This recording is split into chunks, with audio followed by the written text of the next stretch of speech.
Okay, so this is a video tutorial on how to connect to the OttoBot or the AutoCart.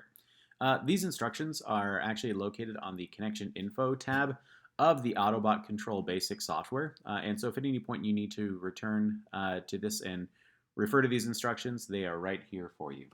The first thing that we're going to do is we're just going to double check to make sure that we are running processing 3.5 or better. So you can see here that I've got 3.5.3. You may have 3.5.4 or something like that, but as long as it's 3.5 point something, then you're going to be in good shape. You're also going to want to make sure that you've downloaded the OttoBot Control Basic Processing Sketch. That's what we're in here right now. And this is going to hold all the code that's going to run on our laptops that's going to command the OttoBot to do various functions.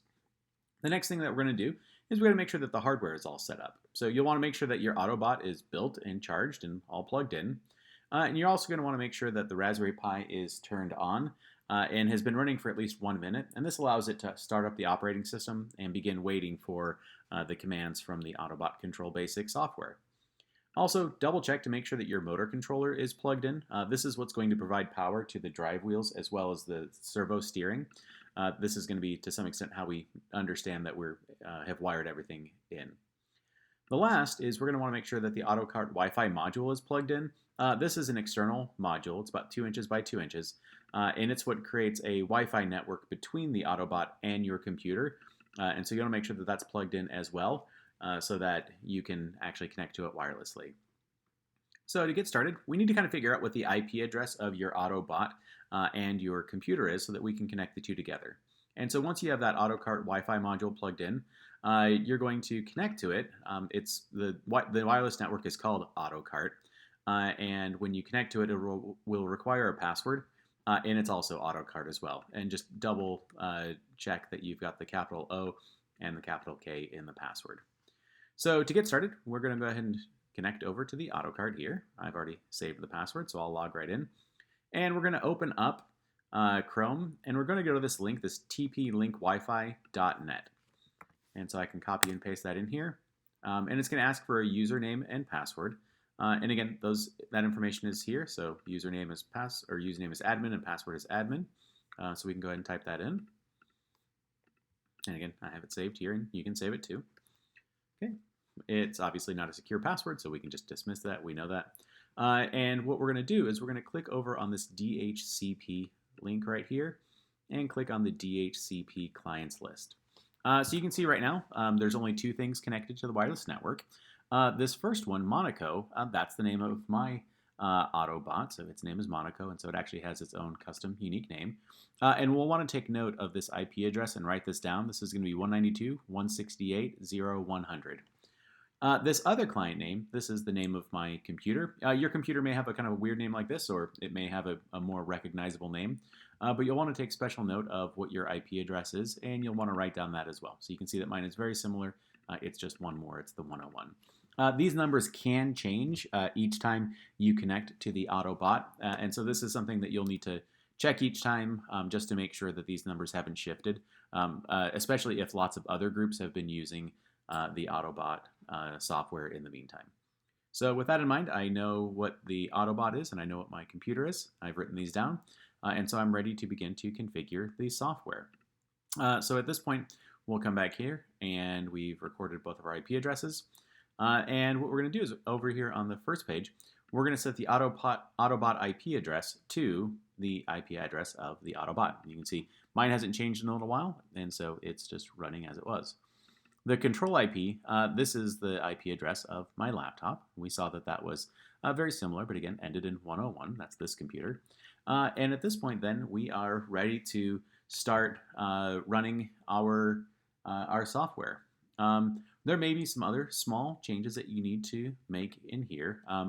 For example, this which camera, this may need to change based on kind of the camera that's connected to the AutoBot, but probably not. So mostly these should be the ones that you should have to change in order to make it run. So if we hit play, so we'll see that it's going to fire up and start connecting. This process itself of connecting and getting the images from the AutoBot for the first time can take up to a minute, and so do be patient. Don't spam the play button and don't quit out of it. Give it a good chance to kind of get everything started and initialized on the AutoBot. So while we wait for it to show up, we can see that we're going to be able to test some physical controls with various elements of the keyboard. Okay, and so at this point now, we can see that we have the color image coming in. I'm going to turn the lights on because it's a little dark in here. Okay, and so we're getting a color image in the screen, and we can begin to do a little bit of manipulation on this.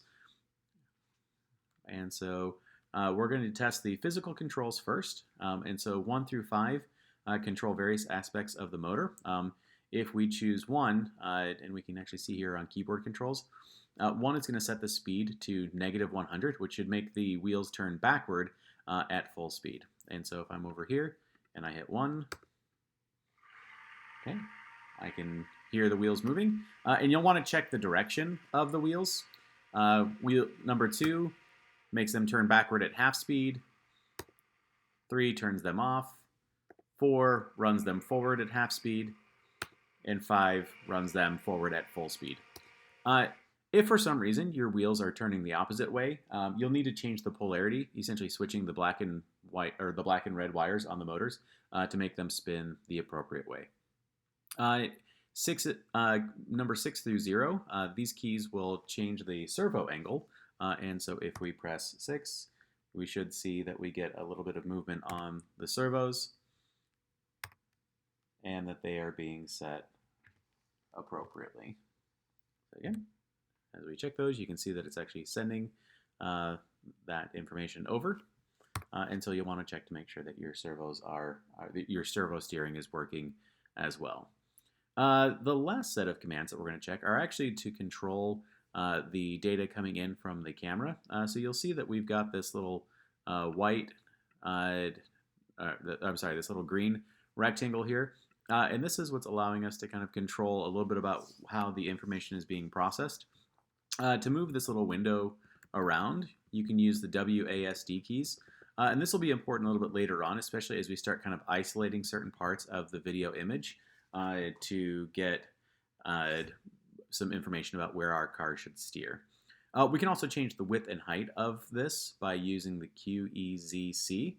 And so I can increase the overall width of this as well as the height. And again, you can kind of shrink it down.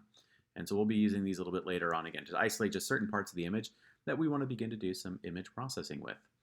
So as long as all of these elements work, then you know that you've got a good setup on your OttoBot. If any of these don't, you may need to do a little bit of debugging, either in your physical hardware, especially if none of the hardware is responding when you're sending commands, or just getting connected in the first place. But this is the basic setup, and this will get you ready to start writing some more complex software to get your OttoBot driving itself. And that's it.